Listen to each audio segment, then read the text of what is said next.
My dear students, welcome back. कैसे हैं आप सभी? आज हम लोग सिंपल कैश बुक सीखने जा रहे हैं।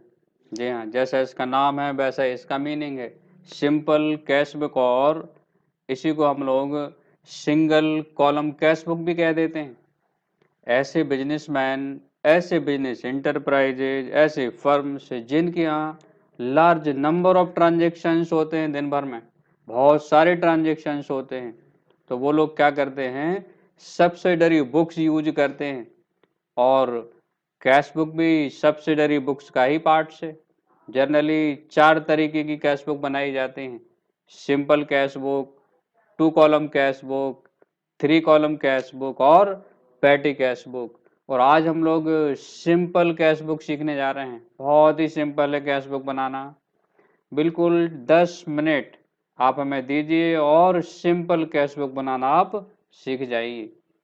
जैसा कि इसका नाम है कैश बुक, इसका मीनिंग है कि इसमें केवल कैश ट्रांजेक्शन से रिकॉर्ड होंगे।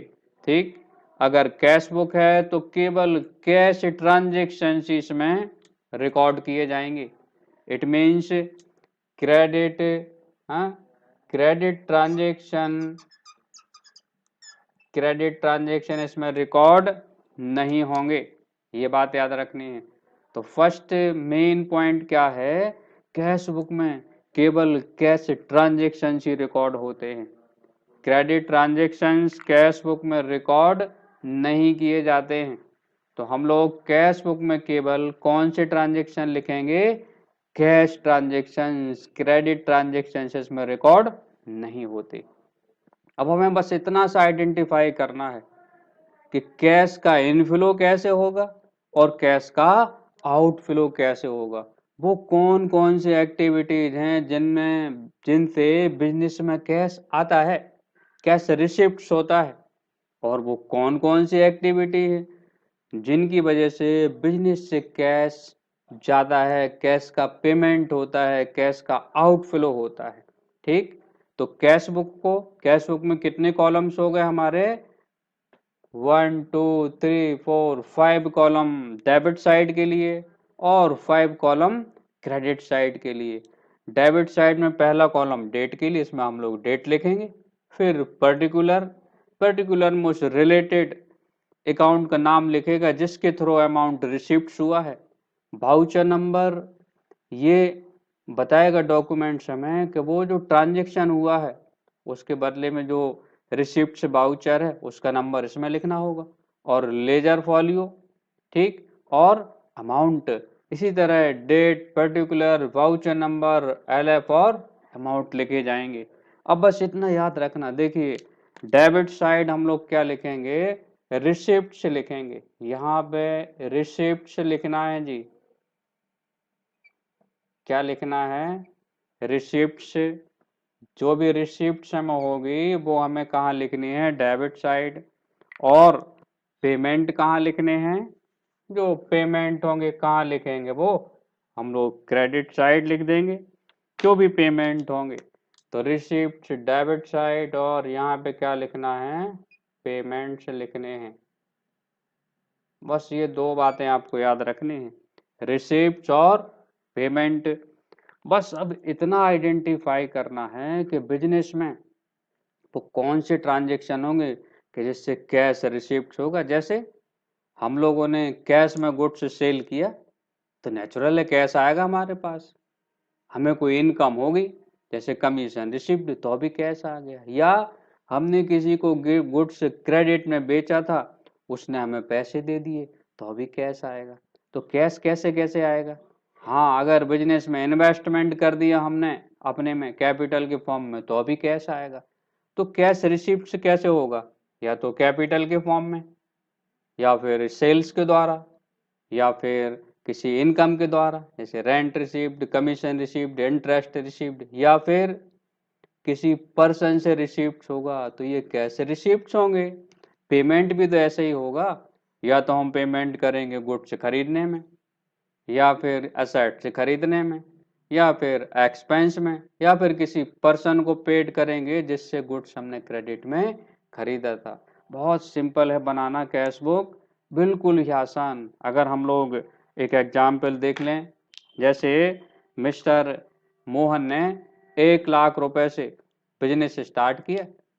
Business started for cash mister Mohan rupee 1 lakh. ये डेट है 2020, अक्टूबर अक्टूबर 1। हाँ, 1 अक्टूबर को मिस्टर मोहन ने 1 अक्टूबर को 1 अक्टूबर को 1 लाख रुपए से बिजनेस स्टार्ट किया। तो बिजनेस में क्या हुआ, कैश आ गया। किसके फॉर्म में आ गया, कैपिटल के फॉर्म में। तो बस हम लोग यहाँ लिख देंगे टू कैपिटल। ठीक है, टू कैपिटल अकाउंट, और अमाउंट हो गया 1 लाख रुपए जी, कैश आ गया। लो ठीक, जब भी बिजनेस स्टार्ट करेंगे कैश आएगा। अच्छा, अब क्या हुआ, कैश आ गया, चलो ठीक है। अब हम लोग कुछ खर्च कर ले रहे जी। हम लोगों ने अक्टूबर 2 को 2020 अक्टूबर 2 गुड्स खरीद लिया जी 20,000 रुपए का। गुड्स परचेज्ड फॉर कैश रुपी 20,000। अब क्या हुआ, कैश का फ्लो देखना है। जैसे ही हमने गुड्स कैश में खरीदा, क्या होगा, कैश का पेमेंट हो जाएगा। कैश हमारे पास से जाएगा। पेमेंट कहाँ लिखनी, क्रेडिट साइड। पेमेंट क्यों कर रहे हैं, गुड्स खरीदने में कर रहे हैं, तो लिख देंगे बाय परचेज अकाउंट। और कितने का गुड्स खरीदा, 20,000 का, ये अमाउंट में 20,000। ठीक है जी, बिजनेस स्टार्ट किया, पैसा आ गया, गुड्स खरीदा, पैसा चला गया, कैश पेड हो गया। अब देखो, हम लोग गुड्स क्या करने वाले हैं, सेल करने वाले हैं। लो, हम गुड्स बेच दे रहे। अक्टूबर 3 गुड्स सोल्ड फॉर कैश रुपी 30,000। हम लोगों ने 30,000 रुपए में गुड्स बेच दिया। अब ये देखना, गुड्स जैसे ही सेल करेंगे, कैश क्या होगा, नेचुरल है, कैश हमारे पास आएगा। और कैश रिसिप्ट कहाँ लिखते हैं, डेबिट साइड कैश बुक में। तो लिख देंगे जी to sales account, to cash. कितने का बेचा था हमने, 30,000 का। लीजिए, पैसा फिर आ गया। अब क्या हुआ, हम लोगों ने किराया दे दिया, रेंट पेड कर दिया मकान मालिक को 5,000 रुपी। रेंट पेड रुपी 5,000 अक्टूबर 4। तो रेंट पेड कर रहे जी, पैसा क्या हो रहा हमारे पास से, पेमेंट हो रहा। किस फॉर्म में पेमेंट हो रहा, रेंट के फॉर्म में। लिख देंगे बाय रेंट अकाउंट। लीजिए, 5,000 किराया भी दे दिया। अब क्या हुआ, हम लोगों ने गुड्स खरीदा क्रेडिट में। Goods purchased on credit from Ram rupee 20,000। Ram से 20,000 का सामान उधार खरीदा गुड्स अक्टूबर 5 को। अब कैसा खरीदा है, उधार। तो उधार और means credit transaction cash book में नहीं लिखे जाते, क्योंकि ना तो कैश आ रहा है ना कैश जा रहा है। ठीक, goods purchased on credit from Ram 5 अक्टूबर रुपी 20,000। चलो भाई, इसकी एंट्री नहीं बन पाएगी। इसी तरह क्या हुआ, अब हम लोगों ने अक्टूबर 8 को क्रेडिट में गुड्स से बेच दिया, सोहन को बेचा। Goods sold on credit to Sohan rupee 40,000। 40,000 का सामान बेच दिया सोहन को उधार। तो ये भी इसमें रिकॉर्ड नहीं होगा। अब ध्यान से सुनते जाना। अभी हमने राम से क्रेडिट में खरीदा, सोहन को उधार बेचा। ना तो कैश आ रहा ना कैश जा रहा, इसका एंट्री इस कैश बुक में नहीं बन पाएगी। लेकिन आगे, अब 10 अक्टूबर को क्या हुआ, राम को कैश पेड कर दिया। कैश पेड टू राम रुपी 12,000। 12,000 रुपये राम को पेड कर दिए। अब क्या हो रहा, कैश क्या हो रहा, आउटफ्लो हो रहा। किसको दिया कैश, राम को दे दिया। तो लिख देंगे हम लोग अक्टूबर 12 बाई राम रुपी 15,000। सपोज करो 15 ही दे दिया। लीजिए, राम को कैश दे दिया। क्या हुआ, 15 अक्टूबर को जो भी हमने सोहन को गुड से बेचा था क्रेडिट में, उससे हमें कैश रिसीव हो गया। सोहन ने 25,000 पेड कर दिए। कैश रिसीव्ड फ्रॉम सोहन रुपी 25,000। अब क्या हो रहा, कैश हमारे पास आ रहा। अभी दिया किसने है कैश, सोहन ने। लिख देंगे अक्टूबर 15 टू सोहन रुपी 25,000। लीजिए कैश आ गया, फिर लिख लिया हमने। अब क्या हुआ, हमने फिर अक्टूबर 20 को वेजेस दी, एक्सपेंस हो गया। लो जी पेमेंट कर देंगे अक्टूबर 20 बाई वेजेस। सपोज दैट ये हो गया 8,000। तो कैश रिसिप्ट होगा तो कहाँ लिखेंगे, डेबिट साइड। पेमेंट होगा तो कहाँ लिखेंगे, क्रेडिट साइड। बस हमें इतना ध्यान रखना है, जिस माध्यम से कैश रिसीव्ड हुआ है बस वही मीडियम यहाँ लिख दो। जैसे अभी इंटरेस्ट रिसीव्ड हो जाए हमें, या कमीशन रिसीव्ड हो, सपोज दैट आ जाए कमीशन रिसीव्ड अक्टूबर 25।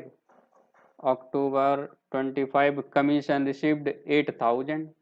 क्या हुआ, रिसीव्ड हो रहा किस फॉर्म में, कमीशन के, to commission account, to commission account 8,000। तो हमें ये देखना है कि कैश रिसीव्ड हो रहा या पेमेंट हो रहा। एक एंट्री और लिख लेते, चलो जी अक्टूबर 30 हमने कैश बैंक में डिपॉजिट कर दिया, तो हमारे पास से कैश चला गया। कहाँ चला गया, बैंक के पास। लिख देंगे by bank account rupee, suppose that 20,000 कर दिए डिपॉजिट, रुपी 20,000। लीजिए पेमेंट हो गया। तो कैश बुक में ओनली कैश ट्रांजेक्शन ही रिकॉर्ड किए जाएंगे। Debit side receipts, credit side payment. बस करना क्या है, किस मीडियम से कैश हमें मिला। किसी पर्सन से मिला तो पर्सन का नाम लिख दो, बेचने से मिला तो सेल्स लिख दो, किसी अदर इनकम के फॉर्म में लिखा तो उस इनकम का नाम लिख दो। कमीशन यहाँ रिसिप्ट अकाउंट लिखेंगे, हैं कमीशन रिसिप्ट अकाउंट। और पेमेंट किस माध्यम से पेमेंट हुआ, क्या गुड्स खरीदने में हुआ तो बाई परचेज, एसेट्स खरीदने में हुआ तो बाई एसेट्स, किसी पर्सन को दिया तो बाई पर्सन का नाम लिख दो, किसी और एक्सपेंस में हुआ तो एक्सपेंस का नाम लिख दो। अब हमें इसका निकालना है बैलेंस। मंथ के एंड में देख रहे हैं क्या बचा हमारे पास, कितना कैश रिसिप्ट हुआ और कितना कैश पेमेंट हुआ। बैलेंस निकाल देंगे। हैं कैश बुक इसलिए तो बना दे कि एक पर्टिकुलर पीरियड ऑफ टाइम के बाद हमें ये पता चले कितना कैश हमारे पास आया है, कितना कैश हमारे पास से गया है। तो इसको हम लोग कर सकते हैं, यहाँ पे देखो ये टोटल कर लेंगे हम लोग। नॉर्मली सिंपल कैश बुक में रिसिप्ट साइड का टोटल ही ज़्यादा होता है हमेशा, ठीक, यही ज़्यादा दिख रहा हमें। हम लोग देखेंगे कहाँ जहाँ का टोटल ज़्यादा है वही लिखेंगे दोनों तरफ, ठीक। अब हम लोग टोटल करते हैं। रिसिप्ट साइड का टोटल हो रहा है 1,00,000 से 130, 130 और 25 145 और 8,000 1,53,000। तो हमारा रिसिप्ट साइड का टोटल कितना हो गया, 1,53,000। ये हो गया रिसिप्ट साइड का। फिर से चेक कर ले रहे, 8 और 5 13 का 3, अरे 163 चेक करना जरूरी है। टोटल हो गया 1,63,000 रिसिप्ट साइड का, 163।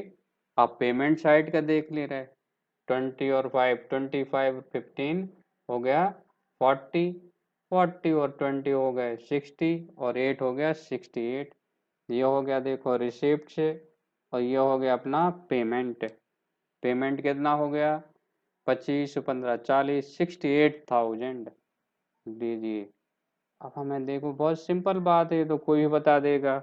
है रिसिप्ट से हुआ 1,68,000, पेमेंट हुआ, रिसिप्ट हुआ 1,63,000, पेमेंट हुआ 68,000। जो बच गया वो हमारे पास बैलेंस है। तो बैलेंस निकाल देंगे हम लोग, कितना बचा है,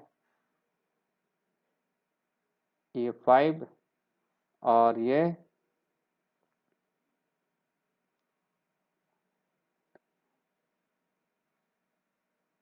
95,000।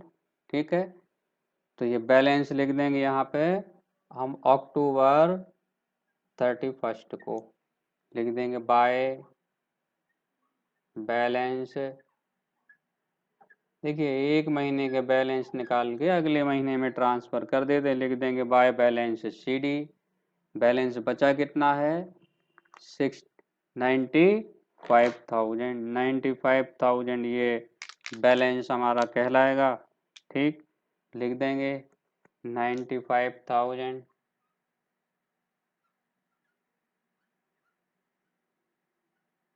और टोटल इक्वल लिख देंगे 1,63,000। 1,63,000।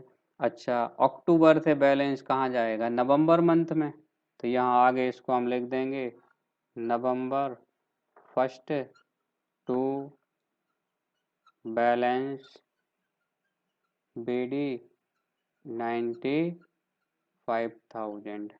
अब नवंबर में फिर स्टार्ट हो जाएंगे वैसे ही ट्रांजेक्शन, फिर परचेज, फिर सेल, फिर रिसीट, फिर पेमेंट, फिर एक्सपेंस, फिर इनकम, और यही क्रम हमारा चलता रहता है। तो कैश बुक क्या है, अकाउंट की ये भी मेन बुक है, ये कैश अकाउंट का भी काम करती है। कैश बुक के साथ हमें कैश अकाउंट बनाने की नीड नहीं होती है।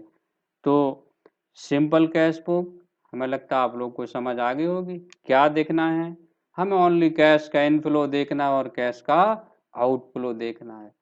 कैश हमें आ रहा है या रिसीप्ट हो रहा है तो डेबिट साइड लिखेंगे, मीन्स रिसीप्ट साइड, और कैश अगर जा रहा है तो क्रेडिट साइड लिखेंगे, हैं, receipt debit side, payment credit side. बस ये क्या करना, नाम देखना है, किस माध्यम से भुगतान हुआ। पेमेंट अगर खरीदने से हुआ तो लिख दिया बाई परचेज, एक्सपेंस में हुआ तो लिख दिया बाई रेंट, किसी पर्सन को दिया तो लिख दिया पर्सन का नाम, बैंक में जमा किया तो लिख दिया बाई बैंक। इसी तरह रिसीप्ट हुआ कैपिटल के फॉर्म में हुआ तो टू कैपिटल, सेल्स करने से हुआ तो टू सेल्स, किसी पर्सन से रिसीव हुआ तो पर्सन का नाम, और इनकम के फॉर्म में रिसीव हुआ तो उस इनकम का नाम लिख दिया जाएगा। बस क्रेडिट ट्रांजेक्शन्स कैश बुक में बिल्कुल नहीं लिखे जाएंगे, ओनली कैश ट्रांजेक्शन्स लिखे जाएंगे। तो ये बड़ी सिंपल है, आप लोग इनकी प्रैक्टिस कर लीजिए। हाँ ये, और अब इसके बाद हम लोग नेक्स्ट वीडियो में सीखेंगे 2 कॉलम कैश बुक। तो वीडियो देखते रहिए, हाँ शेयर जरूर कीजिए और चैनल को सब्सक्राइब कीजिए ताकि आपको इन्फॉर्मेशन मिलती रहे डेली कि कौन सा नया वीडियो आ रहा है। Thank you.